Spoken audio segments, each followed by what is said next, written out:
Hello friends, মই সুফি ৰহমান আপোনালোকে চাই আছে SRB Assam info YouTube channel SRB Assam info YouTube চেনেলত আপোনালোকক আকৌ এবাৰ স্বাগতম জনাইছো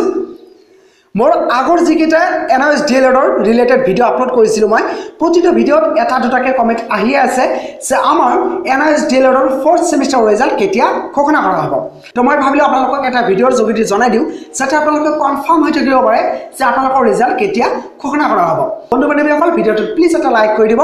আৰু এছআৰবি আছাম ইনফো ইউটিউব চেনেলৰ তৰফৰ পৰা নিয়মীয়া ভিডিও পাবলৈ চেনেলটো সাবস্ক্ৰাইব কৰি দিব লগতে কাষতে থকা ঘণ্টাটো এক্টিভ কৰি দিব যাতে নতুন নতুন ভিডিওৰ আপডেটবোৰ আপোনালোকে সকলোৰে আগত নোটিফিকেশন যোগেদি পাই থাকিব পাৰে তো বন্ধু বান্ধৱীসকল পলম নকৰাকৈ আহক আমি চাই লওঁ যে এনআইএছ ডিএলএডৰ 4th সেমিস্টাৰ ৰিজাল্ট কেতিয়া ঘোষণা কৰা হ'ব এনআইএছ ডিএলএডৰ 4th সেমিস্টাৰ ৰিজাল্ট ৰিলেটেড ইয়াত আহিছে এটা নোটিফিকেশন আৰু ইয়াত আমি চাই লওঁ আহক যে ইয়াত কি লৈ কৈছে NIOS National Institute of Open Schooling generally releases the NIOS results after 6 to 7 weeks from the exam conclusion date NIS ডিএলএডৰ যেটো নিয়মৰ হিচাপত আপোনালোকৰ এক্সাম শেষ হোৱাৰ 6 পৰা 7 সপ্তাহৰ ভিতৰত আপোনালোকৰ ৰিজাল্ট ঘোষণা কৰা হয় প্ৰায় 35 পৰা 40 দিনৰ ভিতৰত আপোনালোকৰ ৰিজাল্ট ঘোষণা কৰা হয় লগতে ইয়াত উল্লেখ কৰিছে চাওক যে আপোনালোকৰ 3rd সেমিস্টাৰৰ ৰিজাল্ট ঘোষণা কৰিছিল 27th ফেব্ৰুৱাৰী 2019 ত আৰু 3rd সেমিস্টাৰৰ পৰীক্ষা হৈছিল 20 ডিসেম্বৰ আৰু 21st ডিসেম্বৰ 2018 আৰু 20 যেটো ডিসেম্বৰ আৰু 21st ডিসেম্বৰ যেটো পৰীক্ষা হৈছিল এই পৰীক্ষাৰ ৰিজাল্ট ঘোষণা কৰা হৈছিল 27 ফেব্ৰুৱাৰী 2019 ত প্ৰায় 35 পৰা 40 দিনৰ ভিতৰত আপোনালোকৰ ৰিজাল্ট ঘোষণা কৰা হৈছিল লগতে এটো লৈ কৈছে যদি আপোনালোকৰ ৰিজাল্ট ঘোষণা কৰা হ'ব ঘোষণা কৰাৰ পাছত আপোনালোকে NIOS.NIOS.ac.in লগইন কৰি আপোনালোকৰ ৰিজাল্ট চাই ল'ব পাৰিব লগতে উল্লেখ কৰিছে যে তলত এটা টেবিল উল্লেখ কৰিছে আপোনালোকক এই টেবিলত আপোনালোকে চাই ল'ব পাৰিব যে আপোনালোকৰ আসলতে ৰিজাল্ট কেতিয়া ঘোষণা কৰা হ'ব তো ইয়াত এটা উল্লেখ কৰি দিছে মই আপোনালোকক অকমান ইয়াত গাই দিছো 506 ৰ পৰীক্ষা হৈছিল 20 ডিসেম্বৰ 2018 আৰু পৰীক্ষাৰ ৰিজাল্ট ঘোষণা কৰা হৈছিল 27 ফেব্ৰুৱাৰী 2019 ত লগতে ইয়াত উল্লেখ কৰিছে 507 এটো পৰীক্ষা হৈছিল 21st ডিসেম্বৰ 2018 ত আৰু ৰিজাল্ট ঘোষণা কৰা হৈছিল 27 ফেব্ৰুৱাৰী 2019 ত তাৰপাছত উল্লেখ কৰিছে চাওক ইয়াতে 4th সেমিস্টাৰ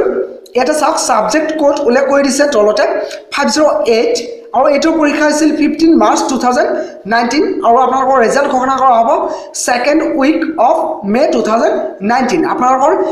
NIS D.El.Ed 4th সেমিস্টাৰৰ result 508 হওক বা 509 or 510 হওক ইয়াত অকল এক্সাম ডেট উল্লেখ কৰিছে লগতে আপোনালোকৰ ৰিজাল্ট ডেটও উল্লেখ কৰি দিছে আপোনালোক চাই ল'ব পাৰে যে 508 ৰ পৰীক্ষা হৈছিল 15th মাৰ্চ 2019 আৰু 509 or 510 পৰীক্ষা হৈছিল 16th মাৰ্চ 2019 আৰু আপোনালোকৰ ৰিজাল্ট ঘোষণা কৰা হ'ব 2nd উইক অফ মে 2019 অৰ্থাৎ মে মাহৰ দ্বিতীয় সপ্তাহৰ ভিতৰত আপোনালোকৰ ৰিজাল্ট ঘোষণা কৰা হ'ব ইয়াৰ আগতে ৰিজাল্ট ঘোষণা কৰা নহয় আৰু ইয়াত ওপৰতো উল্লেখ কৰিছে আপোনালোকে চাই ল'ব পাৰে চাওক ইয়াতে যে কি উল্লেখ কৰিছে NIOS DElEd result NIOS 4th semester result will be announced after 5 to 6 weeks of the exam আপোনালোকৰ এক্সাম শেষ হোৱাৰ 5 পৰা 6 সপ্তাহৰ ভিতৰত আপোনালোকৰ ৰিজাল্ট ঘোষণা কৰা হ'ব তো আপোনালোকে নিশ্চিত থাকক মে মাহৰ 1st উইকৰ পৰা 2nd উইকৰ ভিতৰত আপোনালোকৰ ৰিজাল্ট ঘোষণা কৰা হ'ব 2nd উইক আৰম্ভ হোৱাৰ লগে লগে আপোনালোকে NIOS অফিচিয়েল ৱেবছাইটত গৈ আপোনালোকে চেক কৰি চাব পাৰিব যে আপোনালোকৰ ৰিজাল্ট ঘোষণা কৰা হৈছে না নাই আৰু 2nd উইকত আপোনালোকৰ ৰিজাল্ট ঘোষণা কৰা হ'ব আপোনালোকে সেই সময়মতে NIOS অফিচিয়েল ৱেবছাইটত লগইন কৰি চাই ল'ব পাৰিব তো বন্ধু বান্ধৱীসকল ভিডিওটো সম্পূৰ্ণকৈ চোৱাৰ বাবে আপোনালোকক অশেষ ধন্যবাদ জ্ঞাপন কৰিছো আন এটা নতুন ভিডিও এটা আপোনালোকৰ লগত পুনৰ লগ পোৱাৰ আশাৰে ইয়াতে বিদায় লৈছো বাবে টেক কেয়াৰ জয় অসম